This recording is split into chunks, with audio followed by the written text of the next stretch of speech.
అందరికీ హాయ్ అండి. Welcome back to my channel quick recipes Telugu. ఇవాళ మన ఛానల్లో ఒక healthy breakfast recipe with simple chutney అయితే చూపించబోతున్నాను. నేను ఎప్పుడు ఇంట్లో రొటీన్ గా చేసుకునే చట్నీ, అదే విధంగా ఎప్పుడు ప్లేన్ దోశలు తిని బోరు కొట్టుంటే ఒక్కసారి ఇలా 3 డిఫరెంట్ టైప్స్ ఆఫ్ దోశల్ని ట్రై చేయండి. టేస్ట్ చాలా బాగుంటుంది. ఇవైతే రైస్ తో చేసిన దోశలు అయితే కాదు, లిమిటెడ్ క్వాంటిటీ రైస్ యూస్ చేస్తూ హెల్దీగా టేస్టీగా జొన్నలతో దోశల్ని క్రిస్పీగా సాఫ్ట్ గా నేను ఎలా చేశాను ఈ వీడియోలో చూపిస్తాను రండి. ముందుగా ఒక గిన్నె తీసుకొని టీ గ్లాస్ తో ఒక 2 గ్లాసెస్ వరకు జొన్నల్ని పోసుకోవాలి. 2 టీ గ్లాసుల జొన్నలకు 1 గ్లాస్ వరకు మినప్పప్పును వేసుకోవాలి. ఇప్పుడు ఇందులోకి హాఫ్ గ్లాస్ వరకు రైస్ పోసుకొని హాఫ్ టేబుల్ స్పూన్ వరకు మెంతులు వేసుకోవాలి. అదే విధంగా 1 టేబుల్ స్పూన్ వరకు పచ్చిశనగపప్పు వేసుకొని ఒకసారి శుభ్రంగా వాష్ చేసి వాటర్ పోసుకొని ఒక 4 అవర్స్ వరకు నానబెట్టుకోవాలి. ఇక్కడ నేను ఎర్లీ మార్నింగ్ 8 కి నానబెట్టానండి.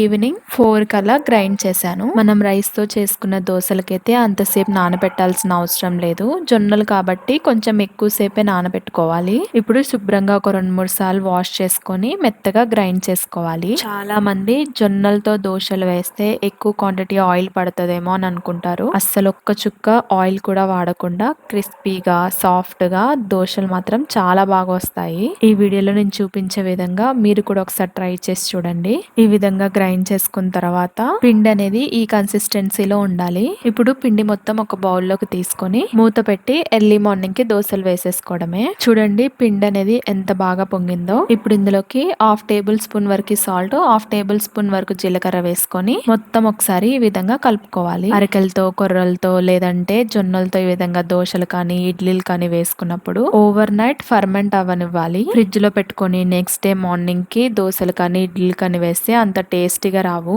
ఇడ్లీలు అనేది చాలా గట్టిగా అయిపోతాయి. దోశలు కూడా అంత సాఫ్ట్ గా ఉండవు. ఒకవేళ మీరు 2-3 రోజులకి సరిపడినంత పిండిని మీరు పట్టుకున్నట్టయితే రేపటికి దోశలు వేసుకోవడానికి పిండి ఎంతైతే కావాలో అంత పిండి బయట పెట్టుకొని మార్నింగ్ కి దోశలు వేసుకోండి, లేదంటే ఇడ్లీ పెట్టుకోండి. అప్పుడు ఇడ్లీలు అనేది సాఫ్ట్ గా, దోశలు అనేది సాఫ్ట్ గా క్రిస్పీగా వస్తాయి. ఇప్పుడు చట్నీని రెడీ చేసుకుందాం. ముందుగా ఒక బౌల్ పెట్టుకొని అందులో 1 కప్పు వరకు పల్లీల్ని వేయించుకొని చల్లారబెట్టుకొని మిక్సీలోకి తీసుకోవాలి. ఇప్పుడు ఇందులోకి 3 పచ్చిమిర్చి, ఒక చిన్న కప్పుడు శనగపప్పు, 2 జీడిపప్పు, కొద్దిగంత సాల్ట్ వేసుకొని మెత్తగా గ్రైండ్ చేసుకోవాలి. ఇప్పుడు మళ్ళీ స్టవ్ వెలిగించుకొని ఒక గిన్నె పెట్టుకొని 3 టేబుల్ స్పూన్ వరకు ఆయిల్ వేసుకొని ఆయిల్ హీట్ అయిన తర్వాత 1 టేబుల్ స్పూన్ వరకు తాలింపు గింజలు, జీలకర్ర, ఆవాలు, మినపప్పు, శనగపప్పు వేసుకున్నాను. 4 కచ్చా పచ్చగా దంచుకున్న వెల్లుల్లిపాయలు, 2 ఎండుమిర్చి, కొద్దిగంత పసుపు, ఇంగువ కూడా వేసేసుకొని మనం ముందుగా గ్రైండ్ చేసి పెట్టుకున్న చట్నీని కూడా వేసేసి స్టవ్ ఆఫ్ చేసుకోవాలి. చట్నీ వేసుకున్న వెంటనే స్టవ్ ఆఫ్ చేసుకోండి, లేదంటే ఉండలు కట్టేస్తుంది. పల్లీ చట్నీలో సాల్ట్ అనేది చూసి వేసుకోవాలి, లేదంటే సాల్ట్ ఎక్కువ అయిపోతుంది. ఇప్పుడు దోశలు అనేది వేసేసుకుందాం. స్టవ్ వెలిగించి ఒక పాన్ పెట్టుకొని ఇక్కడ నేను ఆనియన్ దోశ వేస్తున్నానండి. నేను ఇక్కడ ఫస్ట్ దోశలో కొంచెం కూడా ఆయిల్ అనేది యూస్ చేయలేదు. నేను ఈ వీడియోలో ఈ పిండి ప్రిపరేషన్ కి ఎంతైతే క్వాంటిటీ వాడానో, ఏమేం వేసానో అవే వేసి చెయ్యండి. దోశలు పిండి పిండిగా కాకుండా సాఫ్ట్ గా క్రిస్పీగా వస్తాయి. నేను ఫస్ట్ లో ఒకసారి తెలియకుండా జొన్నలతో దోశలు వేసాను. రైస్ కానీ మినపప్పు కానీ ఏమి యూస్ చేయకుండా ఓన్లీ జొన్నలు, మెంతులు, పచ్చిశనగపప్పు వేసాను.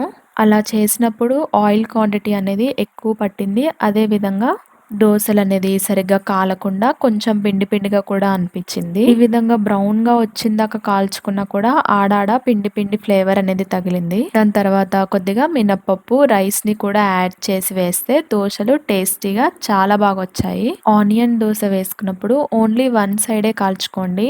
దోశ అనేది బ్రౌన్ కలర్ లో అయ్యేంత వరకు మనం కాల్చుకోవాలి. మళ్ళీ దోశని టర్న్ చేస్తే దోశకున్న ఆనియన్స్ అన్ని పడిపోతాయి. ఇప్పుడు ఇంకో దోశని వేసుకుందాం. నేను ఇక్కడ మొన్న చేసిన ఫ్లాక్సీడ్స్ కారపొడి వేసి దోశల్ని వేసాను. అవిసె గింజల కారపొడి రైస్లకే కాదు దోశలకు కూడా చాలా బాగుంటాయండి. ఈ దోశ కూడా 2 సైడ్స్ కాల్చుకోపోయినా పర్లేదు, 1 సైడే బ్రౌన్ కలర్ లో వచ్చేంత వరకు కాల్చుకుంటే సరిపోతుంది. ఇప్పుడు కొద్దిగంత ఆయిల్ వేసి దోశ అనేది ఈ విధంగా అయిన తర్వాత ఒక ప్లేట్ లోకి తీసి పక్కన పెట్టుకుందాం. నెక్స్ట్ ఎగ్ దోశ వేసాను. ఎప్పుడు రొటీన్ గా రైస్ తోటే దోశలు కాకుండా ఈ విధంగా మిల్లెట్స్ తో కూడా దోశలు వేసుకోండి. హెల్దీగా ఉంటారు, టేస్టీగా కూడా ఉంటాయి. ఇక్కడ ఒక ఎగ్ కొట్టి వేసుకున్నాను. పూర్తిగా దోస మొత్తం స్ప్రెడ్ చేసుకోవాలి. కొద్దిగంతా కట్ చేసుకున్న ఆనియన్స్, సాల్ట్, కొద్దిగంతా కారం కూడా వేసుకొని ఒక 2 మినిట్స్ వరకు లో ఫ్లేమ్ లో కుక్ చేసుకుంటే సరిపోతుంది. అంతేనండి, హెల్దీ బ్రేక్ఫాస్ట్ రెసిపీ అయితే రెడీ అయిపోయింది. ఇంట్లో మీరు కూడా తప్పకుండా ట్రై చేసి టేస్ట్ ఎలా వచ్చిందో కామెంట్ బాక్స్ లో అయితే కామెంట్ చేసేయండి. నా ఛానల్ ని ఫస్ట్ టైం విజిట్ చేస్తున్నట్టయితే please subscribe to quick recipes Telugu. మరో కొత్త రెసిపీతో రేపు కలుద్దాం. Until then bye.